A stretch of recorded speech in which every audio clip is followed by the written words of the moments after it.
How do you think? When you make a logical argument, when you classify an animal, when you discuss ethics, or even when you watch a drama, you are using a system, an operating system for thought, designed by one man over 2,000 years ago. This is the story of that man, not just a philosopher, but the architect of the Western mind. And his story begins with an act of rebellion. His name was Aristotle. In 367 BC, he was a brilliant teenager who traveled to Athens to learn from the greatest thinker of the age, Plato. In Plato's academy, Aristotle was taught that the world we see is a lie, a realm of imperfect shadows flickering on a cave wall, distracting us from a higher perfect reality of forms. For 20 years, he was Plato's star pupil, mastering this philosophy. He learned to look past the physical world, to seek truth in the abstract. But a fundamental disagreement was growing within him. While Plato looked to the heavens, Aristotle's gaze was drawn to the earth. He was captivated by the tangible, the observable, the living. He wondered, why must truth be in another world?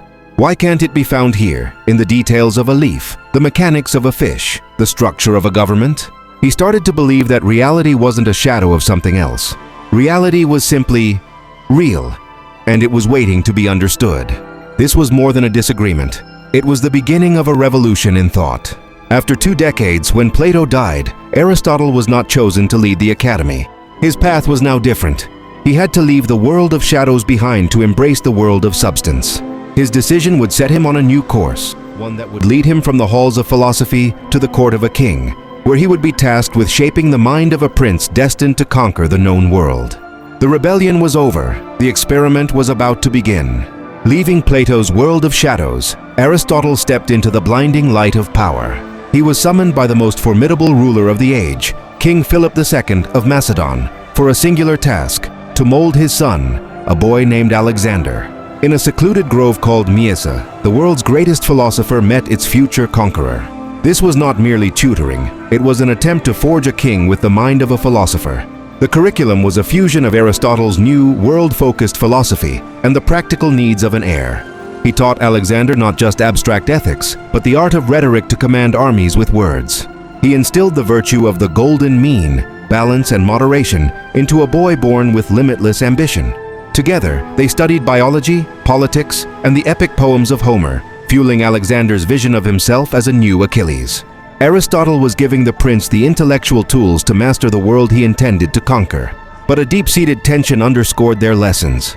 Could a philosophy of moderation truly contain a spirit destined for excess? Aristotle's worldview was orderly, classifying the world into Greeks and barbarians. Yet he was teaching a boy who would one day dream of fusing all cultures into a single, vast empire, shattering his master's neat categories. Aristotle gave him the logic, but he could not control the ambition.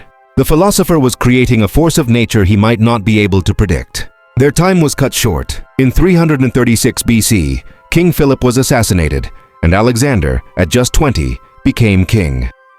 The lessons were over. The student was now a ruler who would use his education not for quiet contemplation, but for swift and brutal action.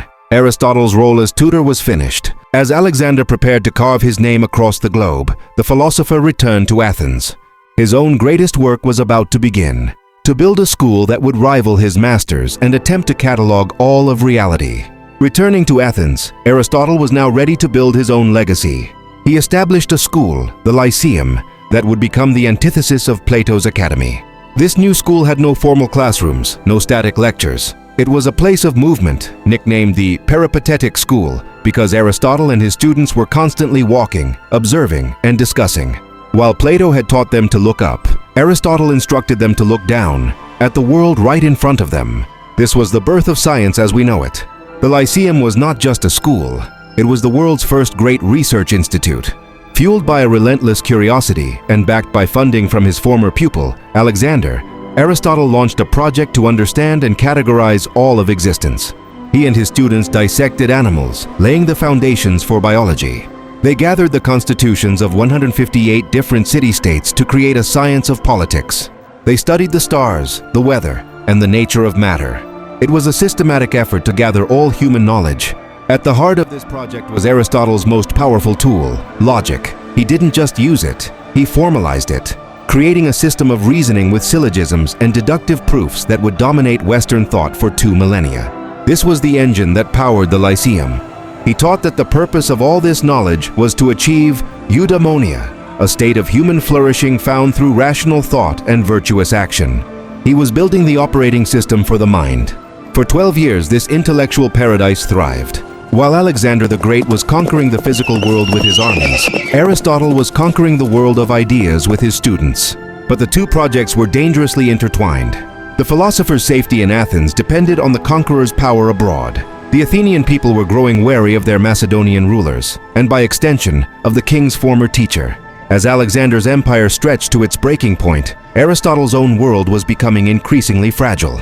The architect of logic was about to face a situation that defied all reason. The intellectual empire Aristotle built at the Lyceum was protected by a military one. But in 323 BC, that protection vanished. News ripped across the ancient world. Alexander the Great was dead. As the conqueror's empire began to fracture, the anti-Macedonian fury that had been suppressed in Athens for years exploded. Aristotle, the teacher of the conqueror, the symbol of Macedonian influence, instantly became the city's most prominent target. His enemies didn't dare challenge his logic. It was unassailable. Instead, they weaponized his life's work against him. His biological studies, his inquiries into the nature of the world, his philosophical questioning, all were twisted into a charge of impiety. The man who had dedicated his life to reason was now facing the ultimate irrationality, a political witch hunt disguised as a trial for his soul. Athens was preparing to make an example of him. He was faced with a stark choice. He could stay, defend himself in a court ruled by mob justice, and likely suffer the same fate as Socrates 76 years earlier. Or he could flee, abandoning his school, his library, his life's work, and the city he had twice made his home. For Aristotle, the choice was clear. The pursuit of knowledge was more important than the fate of any single philosopher. He would not be a martyr. "I will not allow the Athenians to sin twice against philosophy," he famously declared, a bitter reference to the execution of Socrates. He fled Athens for the last time, escaping to a family estate in Chalcis. The man who sought to categorize all of reality was now in exile. His grand project at the Lyceum was left unfinished, in the hands of his students.